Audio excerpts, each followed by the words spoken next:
Mae'n bosib defnyddio'r techneg o gwblhau y sgwâr mwyn darganfod gwerth lleiaf unrhyw ffwythiant o'r ffurf yma. X di sgwario adio bx adio c, fan hyn mae b a c yn rifau. Nawr, pan ni'n plotio ffwythiant o'r ffurf yma ar graff, dyn ni wastad yn cael graff sydd efo siap I yno fo, ac felly mae yna bwynt minimum, ac felly mae yna werth lleiaf i'r ffwythiant. Nawr, gadewch i ni ystyried enghraifft yn wan, gyda gyda ni y ffwythiant yn hafel i x di sgwario adio 4x tynnu 5. A gadewch i ni ddefnyddio cwblhau y sgwâr i ffeindio'r pwynt yma, y pwynt minimum, ac felly y gwerth lleiaf.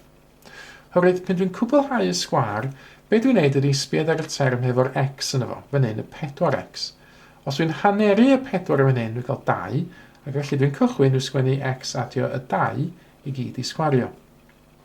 Yna, yr rhif yn fan hyn ydy 2, mae 2 di sgwario yn 4, mae rhaid i dynnu hwnna i ffwrdd, tynnu 4, ac wedyn i orffan a fi gofio ail sgwennu'r rhif yn fan hyn, minus 5.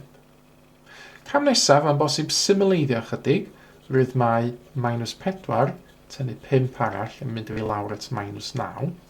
Ac felly mae hwn rwan yn ddigonol mwyn gallu deud lle mae'r pwynt minimum. Oherwydd y darn pwysig ydy hwn yn fan hyn, yr x adio 2 i gyd i sgwario. Gan fod yn rhywbeth di sgwario, y lleiaf ydydd hwn fod yn fan hyn ydy 0.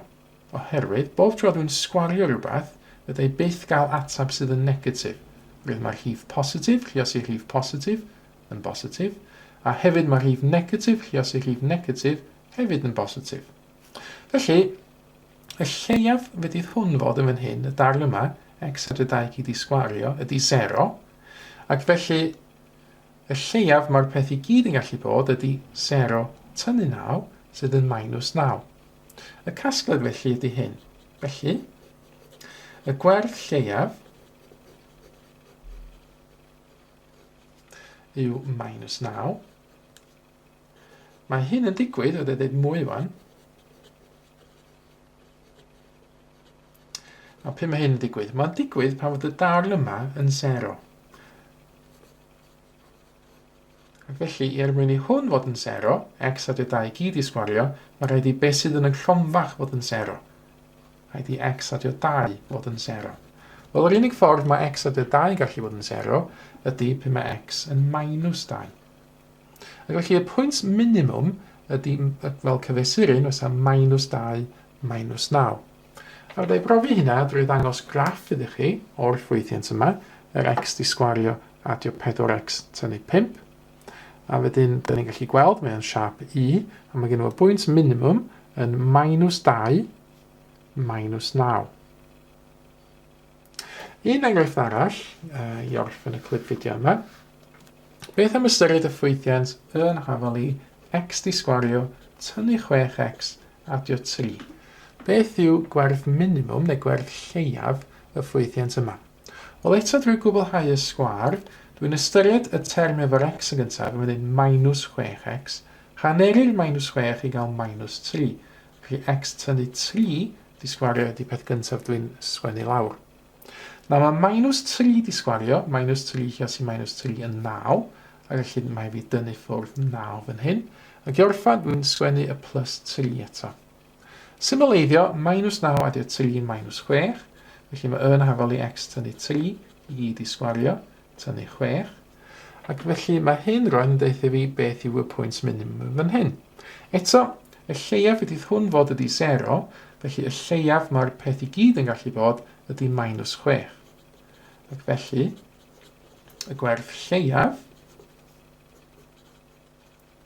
yw minus 6. Pe mae hyn yn digwydd? Mae hyn yn digwydd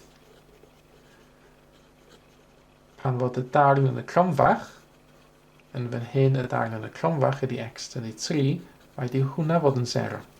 Ac felly fan hyn, mae rhaid i x fod yn 3 i gael y gwerth minimum. Eto, mae ei ddangos hyn ar graff. Os dwi'n plotio tro hyn x di sgwario tynnu 6x adio 3, dwi'n gweld graff o'r siap I, ac y pwynt minimum fan hyn ydy 3 a draws, a wedyn 6 i lawr. Cyfle chi nawr geisio set o ymarferion ar y testyn yma. Ceisiwch ddarganfod gwerth lleiaf y ffwythiannau ydych chi weld ar y sgrin. Rhowch gynnig yr hyn, a wedyn ar ôl chi gael amser i ffeindio atebion, gewch chi farcio'ch gwaith wedyn hefo'r atebion cywir sydd wedi ymddangos erbyn awr ar eich sgrin. Mae mwy o fideos adolygu ar gael ar ein sianel YouTube Adolygu Mathemateg.